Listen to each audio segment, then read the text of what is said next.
Hey, welcome to the Runaways podcast. My name is Cody.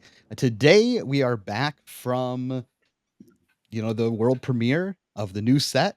Someone was cracking their neck at the beginning, so if you're not watching the video, you missed everyone cracking up at Lucas here, Mr. Winter Boy.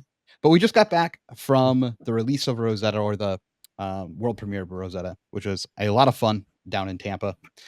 We happen to bring back the trophy, which is pretty great. Someone was able to actually convert and win a calling, unlike some people on the team. That's obviously myself that I'm referring to.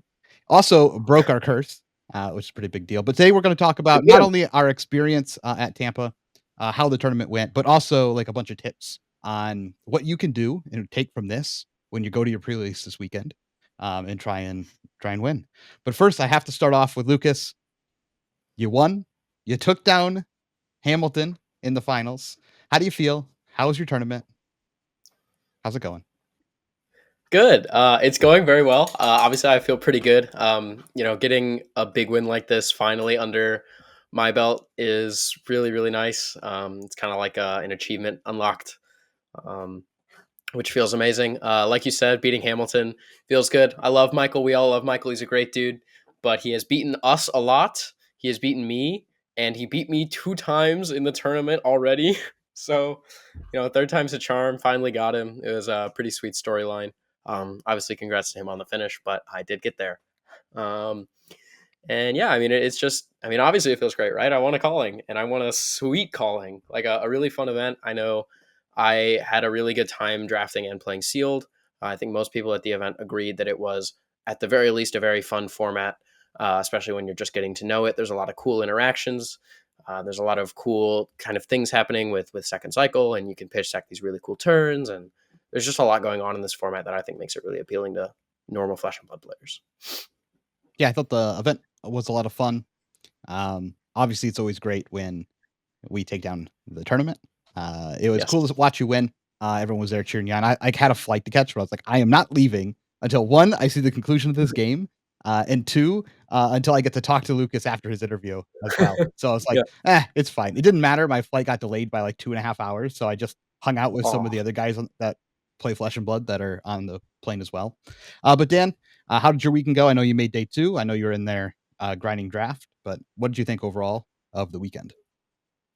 Yeah, no, it was a great weekend, man. It was so much fun. Yeah, no, it was super cool. Like, I get very excited for like opening a new set. I like blingy, flashy cards and like seeing what they are and seeing what I pull. I didn't pull anything cool, but overall, like the vibe was awesome. Tons of excitement. Like, being there when like all the cards were open for the first time. Like, the guy in front of me opened like 5 new cards that I'd never seen before. I was like, "Ooh, what's that do? What's that do?" And we all like passed them around, and that part was sweet. It was very cool to have like lots of people come up and say hi and introduce themselves. Always appreciate that. Especially, I usually get like one or two that bring up that I was like, if I was the first deck and they watched like our OG content, which I always love hearing that because proud of that content and the work we did there. Yeah, tournament was fine. Oh, it was so weird, man, because we played 2 sealed events the first day, and I thought my decks were like okay, like average. It turns out they were like completely busted, like off the charts, best sealed pool possible. I won all those games. I didn't drop any games the first day. So the second day, I see my pool and I'm just like depressed. I'm like, this is unplayable for like every hero. I think my deck was actually okay. I had a very good Verdance matchup because my whole deck converted like 1 card to 7 damage every turn, and that was just like all I could do, and like heal a bunch. So that's fine. I went X2, just barely survived, which I was happy about with my deck, with my pool. Draft didn't go great. I for sure found the right seed every time, like based on the positioning. Like I read the signals right. I just didn't know how to draft the decks because I played zero lightning, like leading up to it. Um, but it's still fun to like figure it out. Like I learned a lot about the matchups and how to draft against to make top 8, and then I lost, and then had a chance to cash, and then I lost the very last round. So that's fine. I like ran all the way and then fell short. But yeah, it was a good time. Yeah, I would say I agree with you on Friday. Apparently, I opened just the most busted pools that you could possibly Mhm. open on Friday in all 3 events that I played in. I mean, Lucas, you and I were testing afterwards, and uh, you were playing one of the lightning decks. And I'm just like, "Are you sure you want to test into this Florian deck that I opened?" And you're like, "Ah." I didn't know You're there like, was, like, Felling of the Crown "Yeah." and, like, You're like, "It's fine. They're all 3 sealed decks." And I played it. You're like, "I don't want to test against that deck anymore." Like, it was he's like, completely here's, busted. like, 3 red Cadaverous Tilling and a Felling of the Crown, full armor, like, a Yeah, Malefic Incantation, like, it's I thought every ridiculous. pool had 2 red Cadaverous Tailings because same. all of mine No, did the That's all first I day. The opened. second no. Yeah. day, they were only blue. I was like, "What is this?" And Yeah, like red Ugh. Fertles and everything else in yeah. there. So all 3 pools were, like, busted. I basically didn't drop a game all day on Florian. And then I go I open my pack and I look at it, and I'm like, "Oh, this Florian pool would lose to every single one of my Florian pools from yesterday, all of Dan's Florian pools Yeah, from yesterday, and anyone else's Florian pools on the team that I've seen. Like, it would just lose to all that of was those my issue decks." I'm like, too. "This must not be good," right? So I'm like, "I guess I have to go Aurora," which if it spoiler alert, 4 Lightning heroes made day 2. 3 of them were Aelio, 1 was Aurora. So going Lightning was probably never correct, except for maybe those 4 people. But I was like, "Oh, this deck looks good." I play it. It's not. I mean, the deck was fine. Like, I went 5-3. I had a chance to make day 2. I lost in the final round to a deck that was just playing a different game than I was playing, which is fine. That's kinda how sealed works, right? But I should have just gone Florian. The deck was good enough. I went back to the hotel room the night of, and I was like, "Could I have done Florian?" I looked at it with, like, all the new knowledge that I had, and I was like, "Oh, this deck was fine." Like, it was just day 1's expectations just completely ruined what I thought was good. Mhm. Yeah, I feel like the balancing of the sealed format is kinda what we're used to in Flesh and Blood, where it's you can play Verdants, I think, but it's real hard. It's really Florian is what you should be most of the time. And I do think there are Aurora pools, and I do think there are Verdance pools, and maybe there are some Acelio pools as well. But yeah, the balancing wasn't great. I actually thought the sealed games were really Yeah. good, and I love the gameplay and the interaction. And like second cycle matters sometimes, but sometimes you just try to kill them immediately. And I thought that like the games were super sweet, but the balancing of like some pools just being really good with some of the bomb majestics, and then you know obviously just Florian being better than everything else was not great. Yeah, I mean, Found everything except for the Florian Mirror was very interesting for me. Yeah. Specifically when, like, the players at, like, equal skill level. Like, I played someone might have been, like, round 3 or 4 of Sealed. I forget his name, but he was, like, clearly pretty good at the game. We were both playing Florian, like, none of us really made any inefficiencies, and maybe, like, made 1 miscalc at the end, but it was just, like, we all got, like, perfect value out of our cards, and his cards were just higher value than mine, and it, like, really showed. So it felt like an unwinnable game, basically, yeah, just with how that matchup plays. unfortunately, that's how, like, all my games felt when I was playing Aurora. It was Yeah. just like, I felt just behind and I had to scam all my wins. Like, I had to just, like, find really interesting ways. Like, I got a win because I was playing, Hit the High Note, and I hadn't made an aura yet, and my opponent perfectly blocked, and then I made an aura, and it got pumped by 2, and I, like, won at exact damage, and I was like, "Ooh, stole another win," and it was just like that was the whole day was just like, "How many wins can I steal?" And I, Yeah. like, almost got there as the 2nd Aurora, but my last opponent was just like, "Oh, I have no business winning." Like, they had several of the split cards in Florian, and then they just had infinite, like, 7s and 8s, and I was just like, "Okay, I can't even get there." But it was my fault. Like, at the end of the day, when I went back and looked at it, I think it's important when you, like, play an event, is, like, actually find out, like, what went wrong, and, like, I had incomplete knowledge. I was expecting the pools to be better based on previous day data, which was incorrect, and I could have just played Florian and probably had, a decent chance at day 2ing by doing that. So do we think for people going to their pro quest or their not pro quest, but their pre-release, do you think they should play Lightning?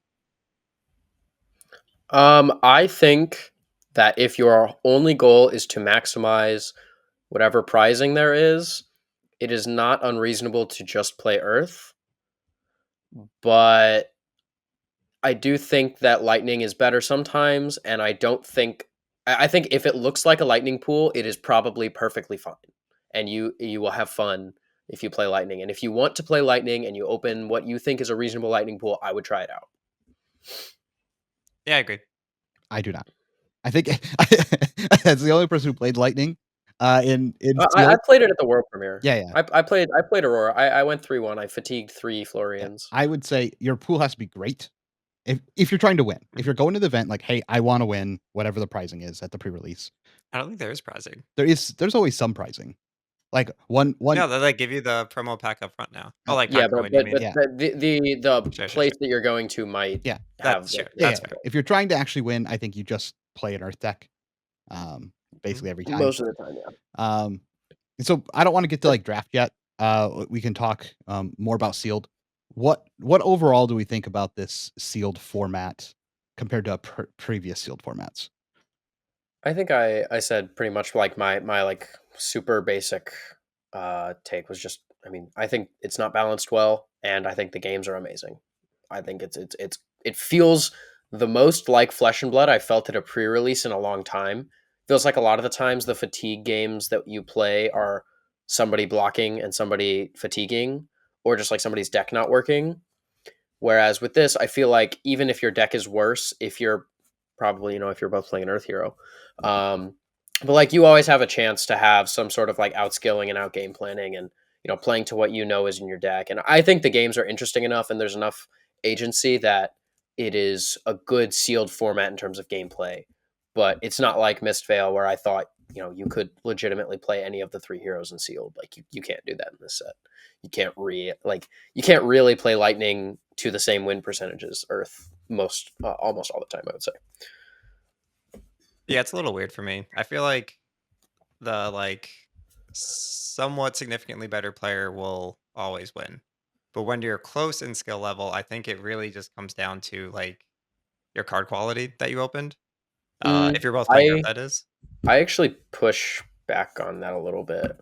Okay. I played against a lot of what I thought were good players, or like they seemed to play pretty well, and I thought that like I could get a lot of really small edges where like they made a slight inaccuracy, or like I Yeah, made a that's just slight because you're inaccuracy. good. Like Well, yeah, that's what I'm that's saying. literally his So point. Like like, you were better than them. let me finish my point first. So my point is that there's so much healing in Earth. Like the average health you can gain is like 14 probably, and that's like low. Like some decks are like pushing more than 20. I don't. mm, sure, No, keep going, keep but going. so you have the aura, you have the fruits, Yeah, you have fertile ground. you can keep going. Yeah. So it's more than 10. And it just means that like if you want to go through your entire deck, like it's not even if you want to, like you're gonna go through the entire deck. You're gonna play every card in your deck usually in the Earth Mirror. Which means if you're just getting every point out of your cards, whoever has the most points is gonna win. I think it actually. I had, I think like half of my Earth mirrors in sealed went to fatigue. And I actually thought that there were a lot of games where like they went by pretty fast. And I also think there was like a lot of games where I think my opponents played well and maybe had better decks than me, but I still got there just like barely. Like I think there was enough edge to be gained, regardless, on just like how to use the heal cards and like how to actually maximize. Because like the thing is, even if you have better numbers, like it's very important to be able to like actually maximize them. And I think that's like really challenging sometimes. Like knowing when to like block with a 3 for 5 versus block with an arcane cussing, because the arcane cussing is going to be like worth more in the long run somehow for you, and stuff like that is like I think interesting to look over. Yeah, it's a little bit in the middle for me. Like I think that there are a lot of areas where you can win the game by playing a strong macro strategy, which isn't always the case in sealed, but this is definitely Yeah. the case here by outplaying in the macro strat. But there are definitely blowouts. Like there are just major blowouts that just like lose you the game no matter like what's going on. That's just kind of how this format is. It's pretty bomby, which is fine. Yeah. Having a bomby format it can be fun.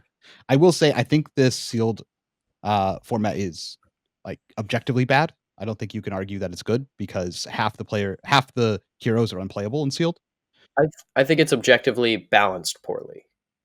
Sure, I mean, I'm just saying if you have 4 heroes in a set and only 2 of them can be played in sealed, then the format's bad by default. Yeah, I think yeah, it's like there's like a few things on the format, and it like straight up fails, gets like a full F, which means that overall it's bad, even though I do think there are very good Yeah, aspects of yeah, it. I'm not taking there are good aspects. Like when you're both playing the Earth Yeah. heroes, which you will be, because that's kind of just how the sealed format works. Now, draft is a different beast, though. We're not getting the draft yet. We're just talking sealed, which is basically not a real format. So it's okay for it to have these issues. It has no, Or playing a battle hardened now, it seems. yeah, I yeah, was gonna say it actually is a real format though, because it has to be considered a real yeah, yeah. format if there's like callings. Sure. Mhm. This was it's like a special calling. It's like the world premiere calling. It's not Well, like we're not playing there's like Sydney's still Rosetta, but fair. yeah. Uh, I'm just saying like the games are pretty engaging. I think we didn't even Mhm. scratch the surface on some of the plays. I mean, I've talked about Pitch how deck. I was playing a Florian mirror where objectively the correct move for me, going second was to do nothing and arsenal a card and pass. Because just giving him grave fill, to like waste a card out of my deck was just not relevant to winning the game, for how it was. And I think that stuff is interesting. Um, but the fact that you have to open completely busted lightning in order to have any chance at playing the game makes the sealed portion, I think, just poor. Yeah, because you're wasting a bunch of your cards, right? That's like what I was trying to say. Like, if your card quality is in your lightning, it's like not usable. So it's like playing with scraps. Agreed. And that showed out. 4 lightning heroes made day 2. 4. Like, you can't take away from that, I don't think. Yeah, I was out of like 80 something. It was like 82-ish, I think was. Mhm. So yeah. Yeah. I mean, and that's people qualified. There was like 500 people there. So Yeah. as well. So, um, pretty tough. Other than that, I think the format was a lot of fun. It was awesome, like you mentioned, Dan, on day 1, just opening and Mhm. seeing new stuff. So, Yeah. And Yes. seeing the Yeah. blowouts for the first time too. Like, you can heal 5? What do you mean? yeah, a lot of Like, deal surprises. 1 arcane, respond, heal 4, Yeah. or take it, heal 4. So gross. So I thought that was pretty cool. Um, anything else on like the event? I have one major complaint about a change, and this might not even apply to most people who listen to this, so take it with a grain of salt. Uh, But yeah. I do not like that the register the deck sheet that they gave us is not in alphabetical order. So what that means is like it's broken down by like Rune Blade, Lightning, Earth, all the normal stuff it would be broken down by. But then inside each box, it's broken down by Majestic, and then alphabetical and Majestic, and then like rare, then alphabetical and rare, and then common and alphabetical and common. I was told that the change for this was because the judging staff could then use this sheet to better look at count how many Majestics and how many rares there should be when checking decks. However, registering the pool is like twice as long because it's not in alphabetical order like it used to be. The whole box used to be in alphabetical order. So when you would look at like the room blades, for example, you could just lay them out in alphabetical order, then go through and check them out and hand them back to your opponent. And we did see this. Granted, it was a new set, but in all the events I was in, the registering part took infinitely longer than it did in Yeah. any other format. And then rechecking Well, it afterwards was more difficult. part of that also might be. Did you play any like Mistvale Yeah, sealed I did. callings? Well, not Okay, call-ins, yeah. but I was we gonna played say because events where we had to register, yeah. okay. I was gonna say because like for like Mistvale draft, it's fine, but like sealed with 8 packs is like a long Yes. registration time compared to something like draft. I actually also have a complaint about the event. I really wish that deck checks were more common, especially in sealed, because the cards are not stamped. Yep. In sealed, they're just open from a pack, and I don't think I saw one deck check in sealed. I'm sure they happened, right? I mean, I know they happened in draft. I got deck checked in draft. Um, or actually, I may have gotten a sealed deck check. I can't remember, but like I wish they were a lot more prevalent. An idea that I floated that I thought was interesting was just a lot of those quick deck checks. Just quickly look for majestics and rares that are, or mostly majestics. I mean, because if you're going to have it on the deck registration sheet, that the majestics and rares are first, you can take a quick note as the judge, say, okay, they have this majestic and this rare and this rare. I'm going to go through, check if those are there real quick, and then if it seems like if they have 4 red cadaverous tillings, maybe I'll investigate further, right, and make sure that it's all where it's supposed to be. But I kind of wish that for such an event like this, a 20K with good prizing out to top 32 and everything, supposed to be a very serious event, was not enough deck checking, and it was too easy, I thought, to bend the rules and put cards in your deck than it should have been. Day 1 at least. Day 2 was great with draft and everything. I thought it was perfectly judged, but I wish that there was a little more for sealed. Yeah, I actually have a major complaint. The fact that they weren't stamped for day one was frustrating to me since everyone had just Yeah. opened a million packs the day before. And Yeah. two, like you're kind the rule doesn't make any sense because like you're putting the onus on the player. So technically the correct thing to do as a competitive player would be Yeah. to sit down across from your opponent every single round, call a judge, and ask them to verify their deck with their deck list. That Yeah. would And that's the only way to it's protect so yourself. hard. And that's like Yeah. so disrespectful. One, Yeah. like you don't want to be doing that and wait like one, the judges aren't going to be happy if you're doing it every single round to every single opponent. So the Yeah. judges are going to get upset with you. Like your opponent's going to get upset with you. And you kind of just Yeah. like look like an asshole. And like Yeah.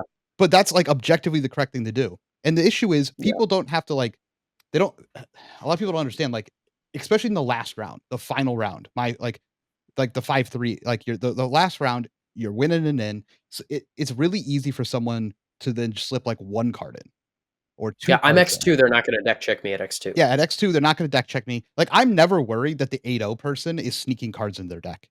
There's too much scrutiny at that spot. I'm really worried about the X2 people are sneaking one or two cards in after they like, oh, I just lost in the last round. I have to win this one. I'm just going to slide two cards in and then play the game. Yeah. It's 1 It's round. one round. The Yeah. chances are super low of them getting caught. And it's like, just like one extra rare in it can blow the whole game An open. extra red Cadaverous Yeah, Tilling is it's like just like a huge deal. huge Yeah. buff. And like, Yeah. while I don't think that any of my opponents cheated, I have no way to know. And like some of these decks were busted, and you're just like, can I like calling a judge just feels terrible. And it's like, what am I supposed to do as a player to protect myself in this situation? Yeah, the rules have to be written in a way because like the way that trading card game rules policy typically works is the only person who actively advocates for a player is themselves. And the rules should be written in a way where those players are not put into positions where they have to feel like they're being disrespectful or feel like they're incentivized to do something that is disrespectful or unsportsmanlike or whatever you might call it. And in theory, these rules are written in a way that incentivizes players who are the only person who can advocate for themselves to, like you said, be, I mean, frankly, kind of disrespectful and unsportsmanlike in every round, and without the use of constant deck checks. Yeah. I mean, I'm curious to what other people think on this topic. Like, Yeah. I would love to hear in the comments of the video, like, Yeah. what if your opponent just asked the judges to check the deck, multiple times? Yeah. How would Are you you feel gonna? about it? Would you be upset Yeah. about it? Like, because there were Yeah. definitely I guess they go rounds. to the bathroom while they check.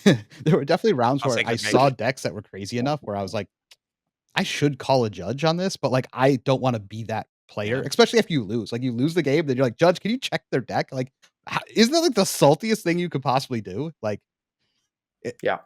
yeah, it's just like, Because that's the thing is like it's a lot of the times it's like you don't care, and then you lose. You lose your like last round winning into day two, and you're like, well, now that I think about it, this is a really important game, and my opponent has a Felling of the Crown and a Plow Under and two Cadaverous Tilling and full armor and yeah, a bunch of Sigils of Deadwood. Like, what's? I mean, I feel like I should ask, but I just lost my winning into day two. I'm gonna seem like such a dick. yeah. Well, Like, while I want to reiterate, I do not think my final round opponent cheated me. And no way do I think that I am insinuating that.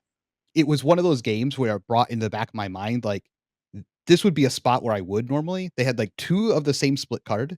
They had three red tillings in the deck and like multiple other big like power cards. And I was just like, we're playing two different games at this X2 bracket. Like, this isn't even close. And while the guy was super nice, respectful, I've seen him around, so it wasn't like it's not like I'm not accusing him by any means. It's like that's a situation in which it's like you probably should call a judge, but like, how do you do that in a way that's like not just like just terrible for everybody, right?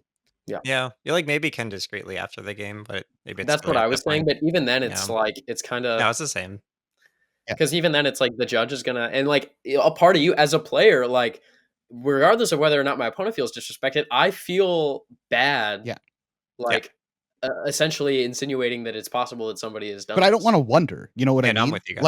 Like Exactly. Yeah. it's not that I actually think, oh, I lost, so he must have cheated. It's not like any of that type of attitude. It's more of like in the back of your head, there's always that small question mark of like, that deck Yeah. was really good. Is there any chance like it's just a little wonder in the back. Did they add a card or two before this match? That's why it was so Yeah. strong. And if there were deck checks or if there was a better system for this, or the cards were stamped then there's no wonder. You're just like, damn, they opened a crack pool and I just got rolled. And you're just like, whatever. And you move on with your life. There's never that like little question mark. And that like lingering doubt is like really frustrating for the way that the rules are currently written. Because there's just no oversight. No, I agree. So I think we harped on that point enough. I would just like something to change so that like you're just 100% sure you're all playing the same game. Yeah. Yeah, makes sense. Yep. I don't have a complaint, but one thing I thought was funny was the day 2 draft. The like usually when they call the draft, it's like pick up the pack. I forgot the things they say, but usually there's like a 2-second pause between statements. And in this call, it was just like statement, statement, statement, statement. Like there was no Yeah. like added time. It was like I as saw a fast as lot it of could have possibly been. Yeah. I saw a lot of people that would like lay out the pack and they'd be like, It was like card, lay out the pack, pick draft. up the pack, lay out the Yeah, pack, pick up draft. the pack. Oh, okay. Here you go. Pick up. Oh, sorry. Here's your pack. Yeah. And then you lose like a second. Yeah. It was like so quick. It was like got to the point where it's kind of comical, like how fast he was going. Yeah. Again, not complaining. It was just kind of funny. Never had one like that before. It was like we had an event where like someone hijacked our like comm system and they were like getting frustrated. You could hear them like in the other room because it wasn't working for them. It was kind of like that experience again. Yeah, Pro Tour LA, I think it was. Yeah. Yeah. Okay. So before we move on to draft, let's just do like a quick overview of how, what each character is trying to do a little bit for people going to their pre-releases. Pretty quick. I'm going to touch with like Verdants because I think it's the most interesting, but also it's like hard to get into, but incredibly powerful if you get a good deck for it. Essentially, you're playing all the good Earth cards like you would if you're playing Florian. You're trying to decompose. You're running typically a little bit more healing cards and 3 for 7s, but you get to actually mix in spells. What this allows you to do is because you can fill your mana, like your blue base, with a bunch of 3 blocks that are all non-attack actions because they're like 0 for 1 spells. You can use the weapon, the wand, and then throw a spell at your opponent, making an embodiment token. So when your opponent then throws an attack at you, all of those, 0 for 1 spells that you have in your blue base all block for 4 now, giving you additional value on that side of the token. Also, when you're throwing the arcane at your opponent, they can't block it, which is important because it's almost like dealing true damage every round. If you can stop them from dealing damage to you, you're just like wearing them down slowly. It does another effect by doing that as well. Your opponent can't block, which means that they can't get earth cards into their grave. So it makes decomposing for them very difficult. It also means that in this format, when you can't always use a 4 card hand, sometimes they have to IP themselves, which means they're less likely to find the good cards in their deck. So this deck, when like built properly and played properly, or in the draw sequences lineup, has like a pretty nice counterpoint to a lot of the Florian decks. If the Florian decks are anywhere in the middle, and then because you're worried you have no weapon that you're going to fatigue, there is the 0 for 3 spell that says when this hits for it's 0, 3, 2, 1. It's in all colors. When this hits for 1 more, it goes to the bottom of your deck. So essentially, it becomes the weapon in your deck where you can wand, throw this. If it hits for full value, it goes to the bottom of the deck, and then the end game you can just keep looping that like it's your weapon. Which means And those that's what? and that can work in any color as Yeah, well. yeah, Like even the and yellow is yeah, fine yellow is sometimes. even fine to do that. And then to stabilize, you have your healing cards that you draw. A lot of people didn't know is that the wand actually can buff the damage that you get from Verdant's ability, which is if you're turned on, so you have decomposed twice. What can happen is like when you heal on your turn, you will deal 1 damage to them, an arcane, but the wand will actually buff that arcane so it can deal 2, which is a pretty cute interaction as well. But Yeah, let's cards like Blossoming Decay, Fertile Ground deal damage and get you the embodiment, still keeping cards in deck. yep, and so deck is very very strong, and I think a good deck to look at, especially if you're playing against other players who mm, they're newer to the format. I think that deck is very hard to play against, especially for Florian. I think it has a pretty good counter strategy to Florian when played properly, by not allowing them to decompose, by having a way to loop the end game, a way to heal, and then you're dealing true damage to them. And then their only real good counterplays to this is to play as efficiently as possible. Hope to see their decomposes early, or play or have hands where they can actually play the whole four cards. And then also they need to save their macro and or their boots to stop your spell from looping indefinitely so that they can block some of the arcane. I think that's a good Verdant's overview on kind of how that works. Now, the mirror is not great. The Verdant's mirror is tough, and you're trying to play a lot, so that's kind of one of the reasons that deck can struggle. But I think it's a good deck that has some hard to see, I think, synergies. Yeah. What about Florian? What's Lucas? What's a good Florian overview for people going into this event?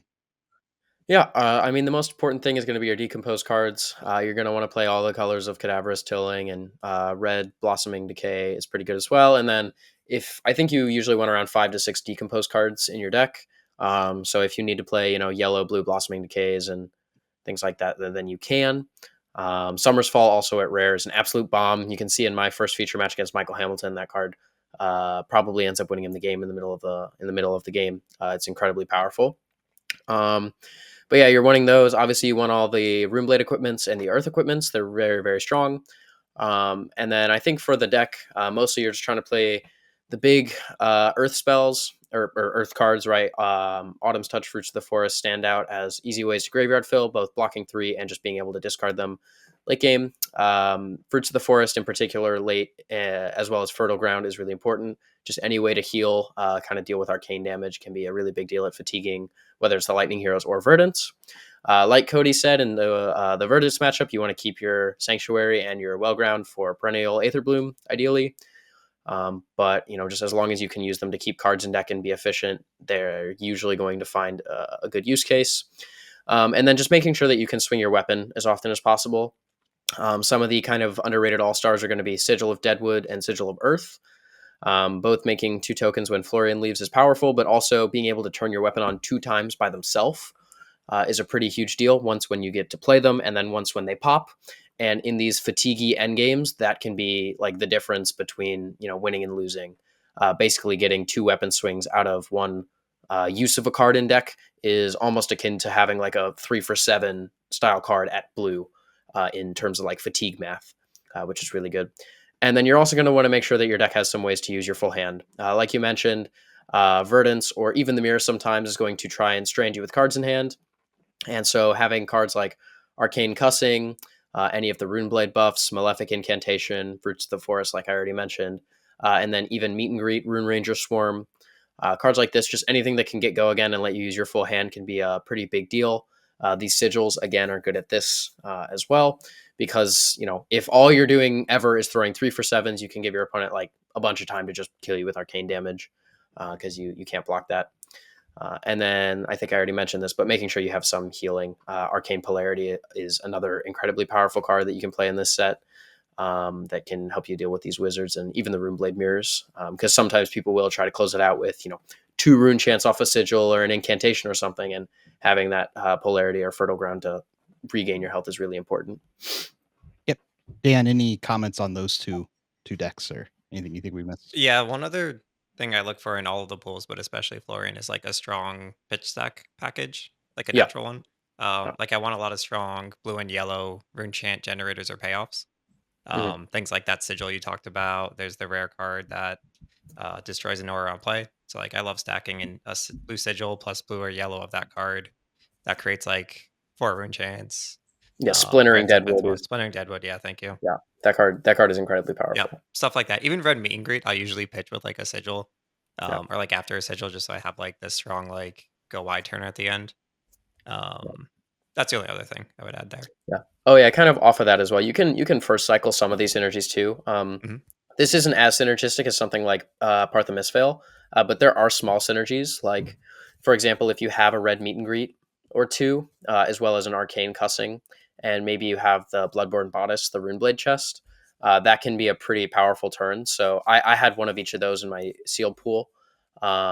And basically, in most of my games, I would aim to arsenal either the cussing or the meet and greet, and then wait for the other to be drawn, and then have a really powerful 3-card hand that does 3 unblockable arcane, and then 4 go again on hit, make a rune chant into your weapon. And then obviously the turn's even better if you have your hero ability turned on. But just making sure that you know what threats you have in your deck that work with Florian is very important, because it can help you set up some really powerful payoffs for once your hero ability is on and you can start doing these incredibly powerful plays with things like Cussing, Malefic Incantation, Splintering Deadwood, like you said. Yeah, I have a cute play that I pulled off quite often. Uh, so you usually see a lot of people break their gloves and then throw meet and greet, and you're just kind of telling your opponent to give me a card on your macro to stop this from having go again. I quite Mm. often when I'd see my meet and greet, if I had Ragers in the deck, which is the 0 for 3. Rune Yep. Ranger. Uh, Rune Ranger Swarm, yep. yeah. It has the 0 for 3 go again if you've made an aura. I quite often would set the meet and greet. I wait till I find a Rager, and then I would break the gloves and send the Rager out. Uh, Yeah. the opponent almost never stops the arcane because it looks Yeah. like you're doing it so that Rager has go again, and then you just meet and greet afterwards. Those turns like win you the game when you do that. It's just like so much damage that Florian shouldn't be able to do. Yeah, you actually. I think I did that in my top 8 game against Noah. You can kind of see that play on display, and it's also something to keep in mind that there are cards like Consuming Volition and Meet and Greet in this set. So when your Runeblade opponent does pop their arms and then play something like a Rune Ranger Swarm, or sometimes it's even less like obvious what they're doing, just any attack with Go Again. I think actually, I guess Aurora has more access to this than Florian, the actual Go Again. But whenever they pop their gloves and throw something with Go Again, you always have to be suspicious that maybe it might be time to use your macro because there might be a Meet and Greet or a Consuming Volition coming afterwards. Yeah, I had a mirror where I actually popped my boots on that play because I'm like, I have Yep. seen this too many times. If that's a meet and greet, I lose the game on the Yep. spot. Like I have to Yep. pop my boots here. Yep. Yeah, but the opposite comes up too, which I think is really cool. Like a lot of times we were representing a rune chant plus meet and greet, but we're holding the instant that heals. Yeah. So it's like Yep. if they let it hit, I'll swing weapon. If they don't let it Yep. hit, I'll just heal and they look silly. And now Yep. they got less value out of their macro, right? And that's why the Yep. games are good. There's all these like little Yep. nuanced plays that you can do. And there's Mhm. like matchups where you'll be like super greedy. Like I had an incantation really early in one of my games. I just sat it, just waited till I Mhm. Yep. decomposed twice. And then I was like, now I'll play it because I need max value. Like, and Yep. and that's things that you would not normally do in sealed. You do a Yep. lot in this format, which I think makes it a lot of fun to play. So I know you'll definitely have fun. Again, I'm not giving Yep. you a primer on the lightnings. I'm not responsible for you playing a lightning hero at this pre-release. If someone else wants to talk about lightning heroes, they're more than welcome to. But I just don't think you should play it. Play a lightning hero at your pre-release. Just don't do it unless your pool's like complete gas. Yeah, I think they're okay, but I don't. I'm not responsible can't for bad decisions. I made a bad decision on day one. I do not want anyone else to make the same mistake that I made because it was just miserable, like just absolutely miserable. Yeah. If you do happen to find yourself in one of those matchups, just go second. It's like the only time you want to go second. Yep. Almost every Well, other. I don't even agree with that. I think you just still want to go first. Actually, I think the lightning. No, I Heroes think are- Aurora No, for sure you wants to can't go beat second. Florian if you go first because they Dude, I was deal first damage. You go down to like by 4 health after blocking a card, and it's just like so hard to recover after they keep throwing a 3 for 7 at you. I guess my Aurora pool that I played was a lot more mid rangey, and I was actually fatiguing Yeah. most matchups. So That's I fair. guess that was a little bit different. I lost like 2 games going first, and I was like, I'm switching it, going second, and like won 5 games in a row. The problem about going second against Earth Heroes a lot of the time is like you go second and you attack for like 8 or whatever your 3 card hand does, and they just like block 3 cards and throw a 3 for 7, and now it's like they went second, but their graveyard's full, and like they have all the uh, oh god, I almost said tempo. They have all the momentum in the game. But Yeah. But with that said, we all kind of agree with the Earth Heroes. You want to go first, right? yeah, Yep. I think so. There's just like so much opportunity for setup in this format, and like I mentioned, it's pretty hard for people to do very much damage when they go second. So you can usually just like block 2 to 3 cards and then throw back a 2 card hand, and you just like get a free ability to set up turn 0, and you get to sculpt your hand, and they don't. And it's just usually better, I think. Cool. Anything else on sealed before we move on to short little stuff about draft? Yeah, I just want to say, like, for lightning, the way to have a good lightning pool is you need like a large density of good red cards. Like And the issue is good that good lightning red cards good lightning specifically. red cards. Yeah, and the issue is that like the yellow and blue lightning cards attack for 2, 3, and sometimes 4, where the blue and yellow earth cards attack for 5, 6, and sometimes 7, which is a very big difference in a format that usually goes to fatigue. Yeah. And where you need like breakpoints so your attacks actually hit and deal Yeah, damage. the way that the lightning heroes are going to win is because the earth heroes can't use their weapon every turn and also have a good turn. Whereas the lightning heroes like have this advantage where they can, the best lightning decks just use their weapon every turn and also have really powerful turns while using their weapon at the same time. Like, Aurora can play a lightning 1 for 5 with Go Again from an embodiment into a Starfall into a Hit the High Notes, for example.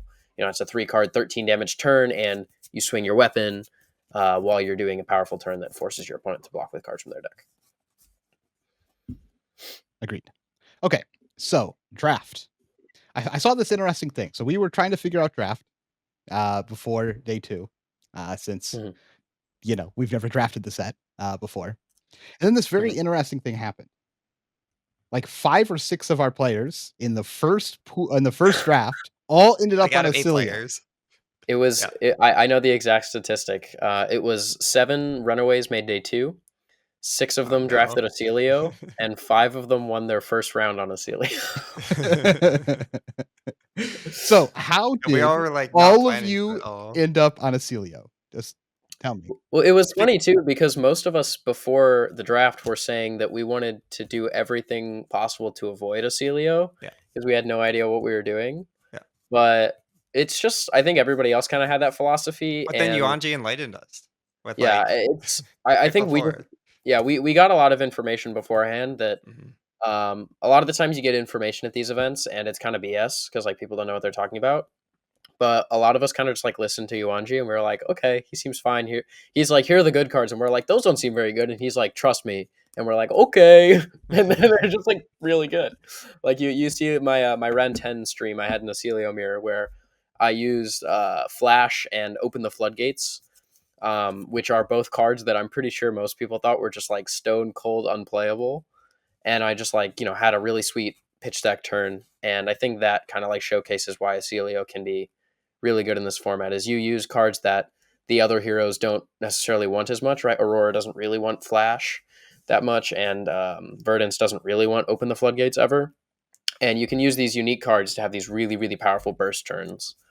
And it just, the cards that you're looking for, I think, unlike every other hero, are really best in your hero. Like, all the Verdant, most of the good Verdant's cards are either good in Aelio or good in Florian. Aurora's cards are all good in Florian and for the most part all good in Aelio. But Aelio has some unique cards. And so when you're sitting down to draft the first time, nobody's going to draft all these cards because they all think they suck. And so naturally you're just going to see them in Aelio and pick them up and be in the open lane. Yeah, I also think like people very clearly had a strong Earth bias based on how sealed went. And at least for myself, and I know a lot of the people on the team were pretty willing to stay open, and we want to like be in the most open hero for our seat because you get the most good cards that way, and we know how to capitalize. Which I think was true, and definitely for me, that's how it played out. I was in the open seat every time. I just didn't know how to build the deck, so I wasted a couple picks. I think was the issue. So maybe not the right strategy to be in the open seat. I'm not sure. I think it's reasonable to be in the open seat. I think in this set it's just strange because like there's no class specific unique cards. So like I think with the exception of some of the like pretty good Aelio cards, like I mentioned, like Flash and Open the Floodgates, which are like pretty reasonable. Most of the like really good cards are good in 2 heroes, right? That's just like how the set is designed. So you look at something like Partha Misveil, and if you're a new and you're being passed into by 2 players that aren't new, you might get like a 3rd pick Arousing Wave. But in this set, if you're Aurora, it's very unlikely that you're going to get like a first pick, like just super good bomb, right? Like you're probably not going to get a 3rd pick Red Lightning Surge. Yeah. And I do think we're all past like the Comet Storm though. Like that's the reward, right? You get your split card. Yeah. You do have your rare split card. The one that cares about the sigils a little bit too, right? It kind of exists. I think I actually think Aelio has quite a few cards that are good, unique to him. Exactly. Okay. But I think the other heroes for the most part, like there's less of a payoff. I agree. I think that the biggest thing is just to try and find the right element that the people passing into you are like, not going, because the element cards are just the best cards in draft. Like it's not really close. If you can pick up decomposed cards, pick 2 or 3, it's like a pretty huge deal. I do want to reiterate, in draft, the Lightning heroes 100% playable. Well, it's funny too because it's not because they're better. It's because the Earth heroes are so much worse. Yeah. Like Earth, like because the thing is in sealed, like every Earth hero you play against has like well-grounded and they have like they decompose by turn 3 every game. And in draft, it's like they maybe decompose ever, and they like maybe have 1 or 2 pieces of good equipment. Yeah, you just like have to make sacrifices somewhere in this format. Yeah, Whether it's like like one matchup or like your equipment slot or the number of yeah, decompose. yeah. Like I think I mentioned this on the live stream, but like I drafted Florian twice, and I had 2 decomposed cards in total. And like I didn't see much more. I saw one other one in one of the drafts. I saw 3 decomposed cards in both of my drafts that like were in front of me. It's possible that I like missed a blue blossoming decay somewhere in the first draft, but I don't think I saw any decompose. Yeah. But you still able to win, so that shows some Yeah. flexibility in the format that Yes. might not be as important as Especially into they are. lightning. Yeah, especially in the lightning. Yeah. So, I uh, find that concerning. so it's a bit concerning, but I would say I am about this draft format. I am nervous about how good the draft format is actually going to be, but I am less nervous than I was before we drafted the set. After Yeah. drafting this out a little bit Also, more, I said, "Okay, there's a little bit, yeah, probably enough depth here that we can find some cool strategies in draft to, like, Mhm. find edges and stuff." And so a little bit more curious to play the draft format now. yeah, I think all the heroes are Mhm, playable, and I think crucially the games are still just as good as they are in sealed. I think they're lower powered, but I think a lot of the like same things translate, which is really important. It's also I think that just like the dynamic is super cool. Like we saw 6 Rune Blades and 2 Wizards, and the 2 Wizards lost in top 8. And I don't actually think that means that Wizards bad. I think it's just showing that this draft format is different mhm. because it was still a 4-4 split of the elements, and I think that's maybe what matters more. But sometimes it doesn't, right? Sometimes you are one of 2 Wizard and you get really good Wizard cards, and that's a really big deal. Well, the So thing I is, think just really good wizard cards are just like a different version of the same wizard card. Like you just get uh, more of the better zaps, right? Like, usually I think it in Aelio it's like actually a huge deal. But yeah, yep.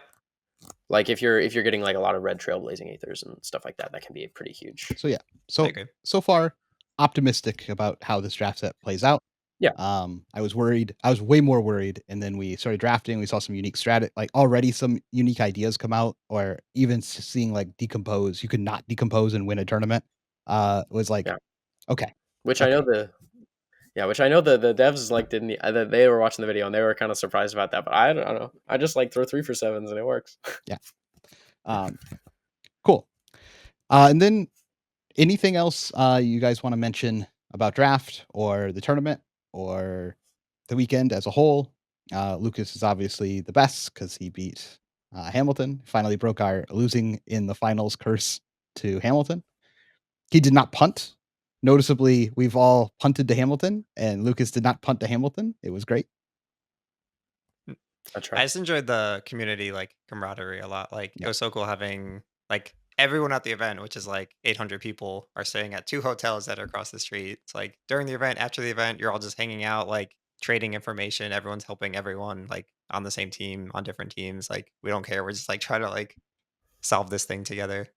Yeah, Yeah. yeah, It was cool. the card guys and, like, 2 other teams were doing a draft down in the lobby, and then I, like, walked up and I just started shadowing, Pierre, and I'm just like, "Oh, pick this card. How do we pick this card? How do we play these cards?" And it was, like, just it was just a lot of fun to just have, like, a bunch of different teams all in the same draft, and they're just, like, having fun figuring out how this thing works, Literally, helping each whoever other. I could find to just like bounce an idea off of, I just did it. Like, let's figure this out. Yeah, It was cool. sweet. Okay, next, we have so I made a mistake this week. I did not ask for podcast questions until like an hour before the episode because I think I'm still a little tired from the trip. I didn't get back until like 3 a.m. But we do have a question, and it's for Lucas himself. Uh, Cool. so this question is from one of our members of our premium Discord. If you'd like to be able to ask questions on the podcast when I'm, remember to ask for them, and get videos, uh, interact with the team, ask questions, see deck techs, things like that, and a lot of other probably cool announcements that we have coming out shortly about some of the other offerings that'll be available. Feel free to join in the link below. But the question is from Ronco, and he asks, "When did you guys or Lucas realize that Aselio is a pitch stacker in limited?" Because you were, Um, to be honest, I think you were playing at a whole different level Aselio wise than anyone else on day two. There's not a single other person playing Aselio at the no. level that you were playing it at. It was actually very You can go impressive to see, like, how collected, calm, and how efficiently you were able to pitch stack the deck and pull off, like, the big turns. And even against, like, Hamilton, I thought you had that game won. And Yeah, I don't even think you made a real pitch stack mistake there. He happened to have I the heal. It could have been a little better, but the fact that you were even able to set it up twice in a row, the first time ever doing it, I thought was very impressive play. I will say the second game was really sad for me. So basically, what happened was I remembered my stack for the most part perfectly, but there was a turn where on his turn I activated my Sanctuary of Arya 3 times by pitching 2 blues, and then when I was thinking about my pitch stack, I had like the flash, the blue. I knew the sigil was going to be in that hand, the hand before. Mhm. I knew I could either arsenal it or I could play it on the turn I drew it. I like had it all perfectly set up. I knew the 2 cards I was going to draw off to open the floodgates. I had like the whole thing set up. He had already used his equipment. It was going to be great. And I just completely forgot those 2 blues were in there. And I go to play the sigil, and I think I'm going to banish and open the floodgates, and then it's a blue 0 for 1. So I mostly executed it correctly. I just completely blanked on one card. It was definitely a long day. But yeah, I think I realized Aelio had the ability to pitch stack. Is actually I didn't really like think about it until I was in that game, the round 10 mirror, because the first time I played Aelio was my first round of draft, which was against a Florian, and I just waxed him. I got so lucky on like every turn. Like I resolved a sigil of temporal manifestations, and I banished a comet storm, and then I got it back with etchings, and I played it again, and I banished and opened the floodgates when I had a flash in my hand, and like I just threw like 20 arcane damage to him by like turn 3. And so like I just like got super super lucky against him. Um but in my round 10 game, I knew, so the guy that I played against was passing into me, and he was also a Celio. And so he started off with full armor, and he's obviously passing into me. So I assumed his deck would be better than mine. And as we started to play, I kind of just realized like I was drawing my cards in really awkward order. Like I was just not able to use my cards efficiently, and I knew that I was drawing like Trailblazing Aether in a hand where none of my cards can use it. And I was just kind of not being able to draw the cards in the combinations that they need to be. And so I just started pitching them. And I just like, I pitched the first, I think it was a flash was the first card I pitched. And I like pitch it. And I think to myself, I'm like, I think the way I win this game is by pitching to second cycle. Cause I just like, it was pretty quickly, I realized that like my deck has X amount of gas, and the X amount of gas is not coming how it's supposed to. So it really was just on the fly. Like I pitched the flash, and then I saw that my next hand could block 2 cards and play a Trip the Light Fantastic, pitching a red. And I pitched the Open the Floodgates, and after that I just knew that, I needed to make sure that I had a flash in my arsenal and I have a spell on that turn, and so I can play flash, open the floodgates. Because as the game goes on, I just like he blocks with his Twinkle Toes and his Sanctuary, and he blocks all the damn physical I'm throwing, and I just like start to realize that like I'm not going to be able to kill him with just normal turns. Like he's pitching red exploding aethers, like I have to just do this now. So I pitched the red Trailblazing Aether along with the other yellow spell, and I obviously when I actually draw the hand, I draw the flash. I realize I thought about blocking with it, but I think I just have to arsenal it and wait. There was a turn before where I blocked 4 with it's the Chorus of the Amphitheater and a yellow flash, and I actually could have on that turn attacked for 4 arcane damage, but I knew that the way I would win was by keeping a full hand the next turn or the turn after to actually execute the pitch stack. So I ended up just blocking with it, and then at the end of the game, that ended up coming really clutch because I had the 4 extra health that I needed to be able to actually execute the turn. But yeah, I don't really think I realized it was a pitch stack deck until then, but I definitely think that pitch stacking a Celio is like a pretty reasonable strategy if you have the certain pieces, whether those are, I think Overflow the Aether Wall is a really powerful piece that you can use. Flash, obviously giving everything go again is incredibly powerful. Going into your turn with an Embodiment of Lightning can be worth a lot as well, being able to use Volzar. And yeah, I don't know. I think it's just like some games you're going to just first cycle them, but it's really important to recognize when you're supposed to just pitch your cards a second cycle, especially in a wizard mirror where the game usually goes pretty long because you can't really kill each other. Yeah, it was pretty cool to see. I know everyone got a kick out of it, and then like your next game is Hamilton. It was like round 0, and you're like, count my deck. like you're Well, like it sort of was pitch funny stacking on 'cause like turn 0. well, it was really funny because I had the one turn where my whole turn on he like attacked me with a spell, and on his turn I just pitched a card to Volzar, and on my turn I just pitched another card to Volzar for 0 amp. Just because I can't use these cards, I just have to pitch stack. That was like Yeah, you really do realize quickly that it's just like a necessity to pitch stack. Like your cards are so inefficient if you draw them out of order because they're like these Yeah, yellow block 2s. Like you can't yeah, just play them as is. So you have to like, and like yeah, you said, you only have so many like high damage turns in your deck. So you have to like have yeah. those turns. So if it doesn't line up, you Especially just have to send it back. Yeah, especially if your opponent has like Runaways equipment and Hmm. keep their Sanctuary of Aria up, like you have to have like big turns back to back, I Yep. think, to be able to like deal with that.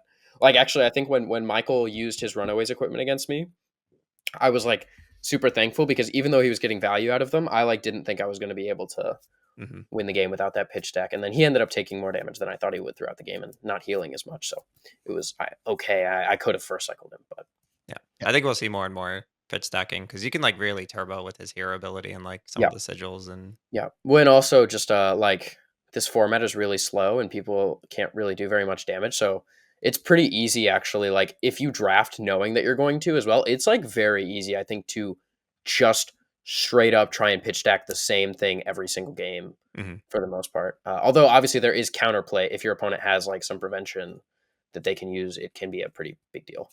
Yeah, I think the format will be pretty deep in that regard with the play and counterplay. Agreed. Yep, excited to get to that. Not to mention all the new cards that we got coming out as well.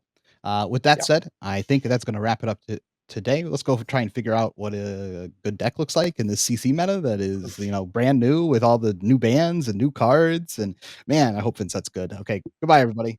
Yeah, we're getting rid of the envelope here, 7 but What we envelope could do in here is go ahead darkness. and play the envelope. All 3 pitches of Envelope and Darkness.